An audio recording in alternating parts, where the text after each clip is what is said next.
જય શ્રી કૃષ્ણ. મારી આ ગુજરાતી ચેનલમાં તમારા બધાનું હાર્દિક સ્વાગત છે. શું તમે જાણો છો, મહાશિવરાત્રિની પાવન રાત્રે શિવજીનું એક એવું રહસ્ય છે જે જાણતા જ તમારા જીવનના બધા દુઃખ દૂર થઈ જશે. તમારા જીવનમાં દુઃખ અને સમસ્યાનો અંત ક્યારે આવશે? શું શિવજી પાસે કોઈ એવું રહસ્ય છે જે તમને શાંતિ અને સુખ અપાવી શકે? મહાશિવરાત્રિની પાવન રાત્રે શિવજીનું એક રહસ્ય છે જે લોકો જાણતા નથી. આ રહસ્ય જાણશો તો તમારા જીવનના બધા દુઃખ દૂર થઈ જશે. આ વિડીયોમાં અમે તમને શિવજીના એ અદ્ભુત રહસ્ય વિશે જણાવવા જઈ રહ્યા છીએ, જેની સાથે મહાશિવરાત્રિ પર વિશેષ ઉપાય કરવાથી તમારું જીવન બદલાઈ શકે છે. મહાશિવરાત્રિના પવિત્ર દિવસે કૈલાસ પર્વત પર શિવ અને માતા પાર્વતી એક સાથે બેઠા હતા. માતા પાર્વતીએ શિવજીને પૂછ્યું, હે પ્રભુ, મહાશિવરાત્રિ એક પવિત્ર પર્વ છે જ્યાં ભક્તો તમારું વ્રત રાખે છે અને ભક્તિ કરે છે. આ પર્વ પર શું શીખવા જેવું છે? શિવજી હસ્યા અને કહેવા લાગ્યા કે હે દેવી પાર્વતી, આ દિવસનું ખૂબ જ મહત્વ છે. તે દિવસે આપણે આપણા જીવનમાં એક મહત્વની વાત યાદ રાખવી જોઈએ.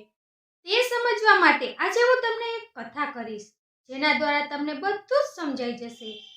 આ કથા ફક્ત માતા પાર્વતી માટે નથી, પણ સમગ્ર સૃષ્ટિ માટે ખૂબ જ લાભદાયક છે. તો મિત્રો, આ કથા સાંભળતા પહેલા જો તમે શિવ ભક્ત હોય તો કમેન્ટ બોક્સમાં હર હર મહાદેવ જરૂર લખી દેજો, જેથી તમારા પર મહાદેવની કૃપા હંમેશા બની રહે. પછી ભગવાન શિવ માતા પાર્વતીને કથા કહે છે. એક નગરમાં વિજયદત્ત નામનો યુવક રહેતો હતો, જે મહેનતુ હતો પણ ઝડપથી ધન કમાવાની ઈચ્છાથી ટૂંકા રસ્તા અપનાવતો હતો. એક દિવસ તેના પિતાએ તેને 400 રૂપિયા આપીને કહ્યું, આ રૂપિયા લઈ જઈને તારા કર્મથી તારા ભાગ્યને અજમાવો, અને પોતાના ઘરમાંથી કાઢી મૂક્યો. પછી વિજયદત્ત બીજા ગામ તરફ પ્રસ્થાન કર્યું અને વેપાર શરૂ કર્યો. તે ગેરમાર્ગે જઈને વધુ નફો કમાવાનો પ્રયાસ કરવા લાગ્યો. ભલે શરૂઆતમાં સફળતા મળી, પણ થોડા જ સમયમાં લોકો તેના ખોટા વ્યવહારથી અસંતુષ્ટ થઈને દૂર થવા લાગ્યા. મહાશિવરાત્રિના દિવસે એક વડીલ તેની દુકાને આવ્યા અને કહ્યું, હે પુત્ર, મહાશિવરાત્રિ એ સત્ય અને શુદ્ધિનું પ્રતીક છે. આ દિવસે આપણે નક્કી કરીએ કે સારા માર્ગે જ જઈશું. તું જો સાચા માર્ગે ચાલશે તો તારી સમૃદ્ધિ સદા ટકી રહેશે. આ શબ્દો વિજયદત્ત નામના યુવાનના મનમાં ખૂંચી ગયા. તેણે ઈમાનદારી અને મહેનતનો માર્ગ અપનાવ્યો. થોડા સમય પછી લોકો ફરી તેની દુકાને આવવા લાગ્યા અને તેનો વેપાર ફરીથી વિકસવા લાગ્યો. કેટલાક વર્ષો પછી વિજયચંદ એક સફળ વેપારી બન્યો. તે પોતાના ગામ પાછો ગયો અને પિતાને મળીને ક્ષમા માંગી. પિતાએ ખુશ થઈને કહ્યું, બેટા, સાચા માર્ગે ચાલનાર હંમેશા વિજયી બને છે. શિવજી માતા પાર્વતી તરફ જોઈને બોલ્યા, હે દેવી, મહાશિવરાત્રિ એ માત્ર ઉપવાસ અને પૂજાનું પર્વ નથી, તે આપણા જીવનમાં સત્ય અને સારા કર્મો અપનાવવા માટેનું સંકલ્પ છે. જે કર્મ આપણે કરીએ છીએ તેનું ફળ ચોક્કસ મળે છે. ખોટા માર્ગે ચાલવાથી મળેલી સફળતા થોડા સમય માટે જ હોય છે, પણ સત્ય અને મહેનતના માર્ગે ચાલનારને શાશ્વત સમૃદ્ધિ મળે છે. માતા પાર્વતીએ પ્રસન્ન થઈ અને કહ્યું, પ્રભુ, મહાશિવરાત્રિના પવિત્ર પર્વે લોકો માટે આ સંદેશ અત્યંત મહત્વપૂર્ણ છે. ખરેખર સત્ય અને સારા કર્મોથી મળેલી સફળતા હંમેશા ટકાઉ અને સંતોષદાયક હોય છે. પછી માતા પાર્વતીને ભગવાન શિવ એક બીજી કથા કહેવા લાગ્યા કે એક વખત એક ગરીબ બ્રાહ્મણ જીવણદાસ પોતાની મુશ્કેલીઓમાં પણ શિવ ભક્તિ કરતા હતા. તેમના પર અનેક પરીક્ષાઓ આવી, પરંતુ તેમણે ક્યારેય પોતાના ધર્મ અને સત્યનો ત્યાગ કર્યો નહીં. એક દિવસ એક રાજકુમાર તેમના ગામમાં શિકાર કરવા આવ્યો અને તેને ખૂબ જ તરસ લાગી હતી. ત્યારે તે રાજકુમાર પાણીની શોધ કરતો હતો અને તે જીવનદાસ પાસે પહોંચી ગયો અને તેને પાણી પીવા માટે કહ્યું. તો જીવનદાસે પોતાના એકમાત્ર મીઠા પાણીના વાસણમાંથી રાજકુમારને પાણી પીવડાવ્યું. રાજકુમાર પ્રસન્ન થયો અને કહ્યું, તું જે માગેશ તે હું તને આપીશ. જીવનદાસે હસીને કહ્યું, મહારાજ, મારે કંઈ નહીં જોઈએ. મારું સર્વસ્વ તો શિવ ચરણોમાં સમર્પિત છે. રાજકુમાર તેની ભક્તિ અને નિષ્ઠા જોઈને ચકિત થઈ ગયો. રાજકુમારે તેને રત્ન ભરેલી થાળી ભેટ આપી, પણ જીવનદાસે માત્ર શિવ નામ જ સ્વીકાર્યું.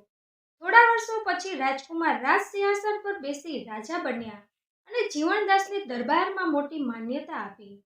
તેમનો પરિશ્રમ અને ભક્તિએ તેમને અંતે સિદ્ધિ સુધી પહોંચાડ્યા. શિવજીએ કહ્યું, હે પાર્વતી, જીવનદાસ અને વિજયદત્ત બંનેની કથાઓ એ દર્શાવે છે કે મહાશિવરાત્રિ માત્ર એક તહેવાર નથી.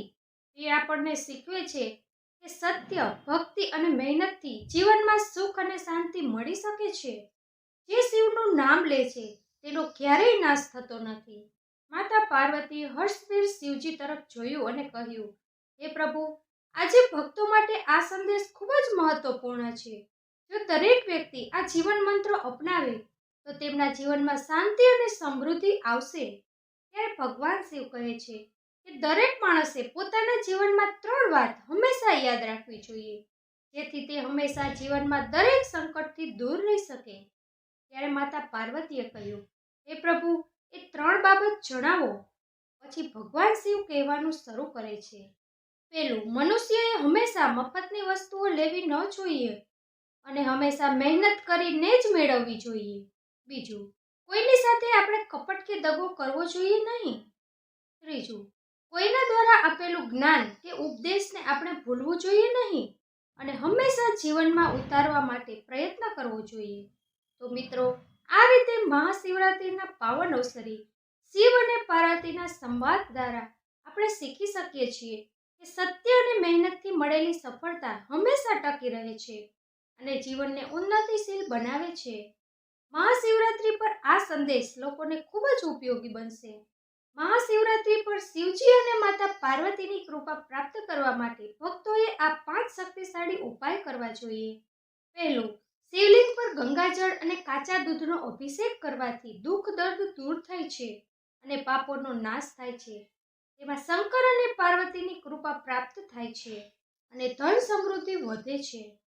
બીજું, ઓમ નમો શિવાયનો 108 વખત જાપ કરો. આ મંત્રના સ્પંદનોથી માનસિક શાંતિ અને પરિસ્થિતિઓમાં સુધારો થાય છે. 3, શિવજીને ધતુરા, બીલીપત્ર અને સમીપત્ર અર્પણ કરવાથી ગ્રહદોષ અને નકારાત્મક શક્તિઓ દૂર થાય છે. 4, રાત્રે શિવ મંદિરમાં ઘીનો દીવો પ્રગટાવવાથી અને શિવજીની કથા સાંભળવાથી કષ્ટ દૂર થાય છે અને મહાશિવરાત્રિની રાત્રે જાગરણ કરવાથી શુભ ફળ મળે છે. જો તમને જીવનમાં કોઈ વિશેષ ઈચ્છા હોય તો 16 સોમવારનું વ્રત રાખો. આ વ્રતથી વ્યવસાય, નોકરી, લગ્ન, ધન અને આરોગ્ય સંબંધિત સમસ્યાઓ દૂર થાય છે. આ ઉપાયો તમારા જીવનને વધુ આધ્યાત્મિક બનાવશે. મને આશા છે કે તમને મારો આ વિડીયો અવશ્ય ગમ્યો હશે. તો ચેનલને હજી સુધી સબસ્ક્રાઇબ કરી ન હોય તો સબસ્ક્રાઇબ કરવાનું ભૂલતા નહીં અને તમારા સગા સંબંધી અને મિત્રોને આ વિડીયો વધારેમાં વધારે શેર કરજો, જેથી તેને પણ આ માહિતી મળી રહે. તેમજ તમારી એક લાઈક પણ અમારા માટે ખૂબ જ ઉપયોગી બને છે, તો એક લાઈક જરૂર કરી દેજો. તો મિત્રો, ફરીથી મળીશું આવા જ વિડીયો સાથે. ત્યાં સુધી તમારું ધ્યાન રાખજો, હસતા રહેજો અને હંમેશા ખુશ રહેજો. ક્યારેક તમારા માટે તો ક્યારેક તમારા પરિવાર માટે. કરો એવું કે દુનિયા કરવા ઈચ્છે તમારા જેવું.